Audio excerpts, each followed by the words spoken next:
Rail रोको अभियान को देखते हुए रेलवे ने आरपीएफ की 20 अतिरिक्त कंपनियों को तैनात किया है। साथ ही खुफिया विभाग को भी अलर्ट पर रखा गया है। रेलवे की योजना है कि यात्री गाड़ियों को दोपहर 12 बजे तक किसी न किसी बड़े स्टेशन पर रोक दिया जाए। इन स्टेशन पर यात्रियों को खाने पीने की सुविधा भी मिल सकती है। रेलवे ने एक कंट्रोल रूम बनाया है जो सभी जिला प्रशासन के संपर्क में रहेगा। खुफिया विभाग के मुताबिक आंदोलन उत्तर रेलवे को ज्यादा प्रभावित करेगा। उधर किसानों की रेल रोको अभियान से पहले आध्यात्मिक गुरु दादाश्री मैत्रेय ने किसान आंदोलन को समर्थन दिया है। भारतीय किसान यूनियन के प्रवक्ता राकेश टिकैत से मुलाकात के बाद भरोसा जताया कि सरकार से बातचीत के बाद किसानों की समस्याओं का समाधान हो जाएगा। हालांकि उन्होंने किसानों और सरकार के बीच मध्यस्थता से इनकार किया है। किसान आंदोलन के बीच जाट समुदाय को मनाने में बीजेपी जुटी है। दिल्ली में केंद्रीय मंत्री संजीव बालियान के घर पर बड़ी बैठक हुई। कई जाट नेता इस बैठक में शामिल थे। कृषि कानून पर भ्रम दूर करने में रोड मैप तैयार किया गया। वहीं संजीव बालियान के घर हुई बैठक पर संयुक्त किसान मोर्चा ने कड़ा ऐतराज जाहिर करते हुए कहा, बीजेपी आंदोलन को नष्ट करने की कोशिश कर रही है। टूलकिट मामले में 2 और महिलाओं का नाम सामने आने लगा है। सूत्रों के मुताबिक एक महिला यूके की रहने वाली है जिसका कनेक्शन पोएटिक जस्टिस फाउंडेशन के संस्थापक मोद धारीवाल से है। दिल्ली पुलिस जल्द ही टूलकिट मामले की फाइनेंशियल एंगल से भी जांच करेगी। सूत्रों के मुताबिक पुलिस ने किसान आंदोलन की आड़ में दंगे भड़काने के लिए विदेशों से फंडिंग का संदेह जाहिर किया है। पश्चिम बंगाल के 2 दिन के दौरे पर कोलकाता पहुंचे गृह मंत्री अमित शाह। बंगाल पहुंचते ही अमित शाह ने पार्टी के सीनियर नेताओं के साथ बैठक की। अमित शाह आज बंगाल में बीजेपी की 5वीं परिवर्तन यात्रा को हरी झंडी दिखाने वाले हैं। कोलकाता में रोड शो भी है। ये हफ्ता अमित शाह दूसरी बार बंगाल आ रहे हैं। बंगाल के जाने माने एक्टर और टीएमसी के उपाध्यक्ष हिरेन चैटर्जी ने टीएमसी को छोड़ने संकेत दिए हैं। उन्होंने कहा कि जहां सम्मान मिलेगा मैं वहीं जाना चाहता हूं। हिरेन चैटर्जी बीजेपी में शामिल हो सकते हैं। आज काकद्वीप में अमित शाह की मौजूदगी में पार्टी में वो शामिल हो सकते हैं। पिछले कुछ दिनों से सत्तारूढ़ टीएमसी को कई नेताओं ने छोड़ा है। बीजेपी सांसद सौमित्र खान का विवादित बयान, कहा अगर इस बार चुनाव में धांधली कर रही हैं तो हम वो भी करेंगे और लोग तमाशा देखेंगे।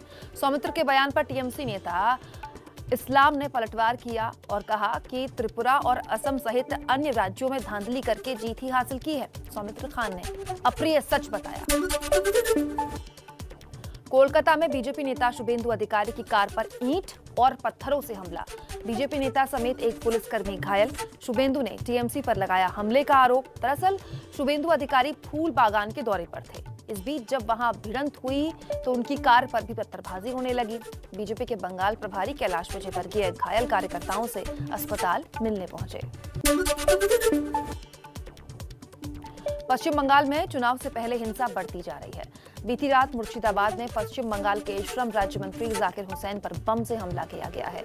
मंत्री और उनके साथ चले आ रहे कई लोग बम धमाके में घायल हो गए। मंत्री जाकिर हुसैन को तुरंत अस्पताल भर्ती कराया गया। फिलहाल उनकी हालत नाजुक है। डॉक्टर्स ने उन्हें कोलकाता रेफर किया है। पाकिस्तान जाने वाले सिख जत्थे की यात्रा पर भारत सरकार ने रोक लगा दी है। कोरोना और सुरक्षा का हवाला देकर रोक लगाई गई है।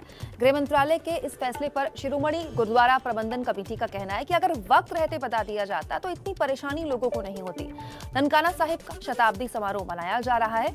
आज 600 सिख श्रद्धालुओं को पाकिस्तान रवाना होना था। प्रधानमंत्री मोदी आज असम में वीडियो कॉन्फ्रेंसिंग के जरिए महाबाहु ब्रह्मपुत्र की शुरुआत करेंगे। 2 पुलों की आधारशिला भी रखेंगे।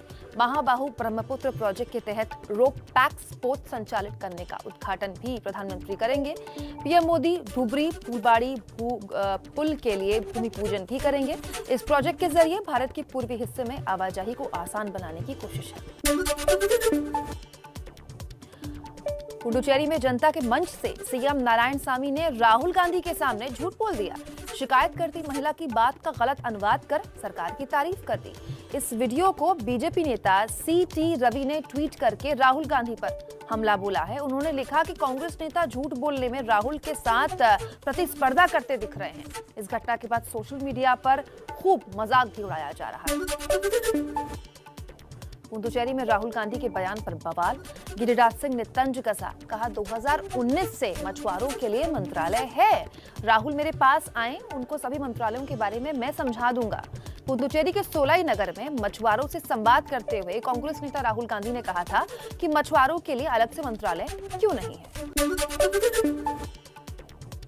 24 विदेशी राजनयिकों की जम्मू कश्मीर दौरे का आज आखिरी दिन है। पहले दिन कश्मीर में विकास कार्यों और हालात का जायजा लिया। आज जम्मू का दौरा करेंगे। दोपहर 12:30 से 1:15 तक जम्मू कश्मीर के उपराज्यपाल मनोज सिन्हा से भी तमाम लोगों की मुलाकात है। शाम 5 बजे जम्मू एयरपोर्ट से दिल्ली के लिए रवानगी है। France, Italy, Spain, Sweden, Malaysia समेत 24 देशों के राजनयिक विदेशी डेलीगेशन कश्मीर के लोगों से बात कर रहा है। विदेशी राजनयिकों के दौरे को लेकर पीडीपी अध्यक्ष महबूबा मुफ्ती ने निशाना साधा और कहा कि ऐसे दौरों से जमीनी हालात सुधरने वाले नहीं हैं। मुंबई में फिर बढ़ रहे हैं कोरोना के नए मामले। मुंबई में एक दिन में 700 से ज्यादा कोरोना के नए केसेस सामने आ गए, जबकि 3 लोगों की मौत हो गई। उद्धव सरकार ने बढ़ते मामलों पर चिंता जाहिर करते हुए पहले सुरक्षा नियमों के पालन की गुजारिश की, उसके बाद राज्य में लॉकडाउन की चेतावनी भी दे दी है। मुंबई में अभी 5100 से ज्यादा कोरोना के एक्टिव मरीज हैं। दिल्ली में आज से शुरू होगा नर्सरी में दाखिले के लिए रजिस्ट्रेशन। 20 मार्च को पहली लिस्ट जारी होगी। 4 मार्च तक आवेदन दाखिल किया जा सकता है। अगर जरूरत हुई तो दूसरी सूची 27 मार्च को जारी की जाएगी। ये पूरी प्रक्रिया 31 मार्च को खत्म होने वाली है। हर स्कूल को अपने नोटिस बोर्ड और वेबसाइट पर दाखिला लिस्ट लगाने के आदेश दिए गए हैं। मानहानि केस में राउस एवेन्यू कोर्ट ने प्रिया रबानी को बरी कर दिया है। कोर्ट ने कहा कि एक महिला को उत्पीड़न के सालों बाद भी शिकायत का हक है। 2018 में मीटू अभियान के तहत रमानी ने अकबर पर यौन उत्पीड़न के आरोप लगाए थे। अकबर ने 15 अक्टूबर 2018 को रमानी के खिलाफ कथित तौर पर उन्हें बदनाम करने के लिए शिकायत दर्ज कराई थी। उसके बाद मंत्री पद से उन्हें इस्तीफा भी देना पड़ा था। यूपी के उन्नाव में संदिग्ध हालत में जंगल में बंधी मिली हैं 3 लड़कियां। 2 की मौत हो गई है, 1 की हालत नाजुक है। परिवार का कहना है कि तीनों लड़कियां दोपहर को चारा लेने के लिए घर से निकली थी, लेकिन शाम तक वापस नहीं लौटने पर जब खोजबीन की गई तो तीनों लड़कियां जंगल में बंधी हुई मिली। परिवार वाले इस मामले में हत्या की आशंका जाहिर कर रहे हैं। देर रात जिले के डीएम ने पीड़ित परिवार से मुलाकात की। संवेदनशील मामले को देखते हुए गांव में टीयर गैस और उपकरणों के साथ भारी पुलिस फोर्स तैनात कर दिया गया है। मामले की जांच के लिए 6 पुलिस टीमों का गठन भी किया गया है। यूपी के अमरोहा की शबनम को दी जाएगी फांसी की सजा। देश में ऐसा पहली बार होगा जब किसी महिला को जघन्य अपराध की सजा के तौर पर फांसी पर लटकाया जाएगा। 14 अप्रैल 2008 को शबनम ने प्रेमी के साथ मिलकर अपने माता पिता समेत परिवार के 7 लोगों की गला काटकर निर्मम हत्या की थी। शबनम और सलीम ने राष्ट्रपति से दया की गुहार भी लगाई थी, जो खारिज हो चुकी है। अब डेथ वारंट आते ही दोनों को फांसी दे दी जाएगी। सुरक्षा बलों की कार्रवाई से बौखलाए आतंकियों ने श्रीनगर के कृष्णा ढाबे के कर्मचारी पर फायरिंग की। हमला ऐसे वक्त किया गया जब 24 देशों के राजदूत जम्मू कश्मीर के दौरे पर हैं। जहां हमला हुआ है वो हाई सिक्योरिटी वाला क्षेत्र है। ढाबे से 200 मीटर के दायरे में जम्मू कश्मीर के मुख्य न्यायाधीश का भी घर है। इस हमले की जिम्मेदारी मुस्लिम जाबाज फोर्स और टीआरएफ के संगठन ने ली है। जम्मू कश्मीर में शेर अली नाम के आतंकी को गिरफ्तार किया गया। शेर अली के नेटवर्क से 5 पिस्टल, 13 ग्रेनेड और एक आईडी बरामद हुआ है। कुवैत में बैठकर लश्कर की ये मदद करता था। जम्मू पुलिस पहले ही आतंकी की मदद करने के आरोप में उसके पिता और बहन को गिरफ्तार कर चुकी है। आतंकी शेर अली विदेश में बैठकर न केवल आतंकियों को बालाकोट से भारतीय सीमा में घुसपैठ कराता था, बल्कि हथियारों की खेप भी सप्लाई करता था।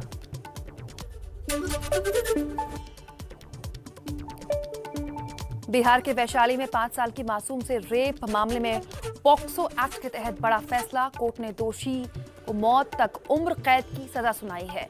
पीड़िता को 14 लाख रुपए मुआवजा का भी फैसला किया गया है।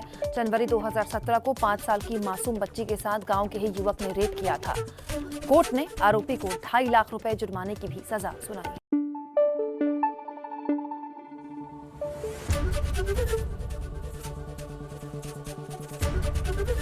एबीपी न्यूज आपको रखे आगे।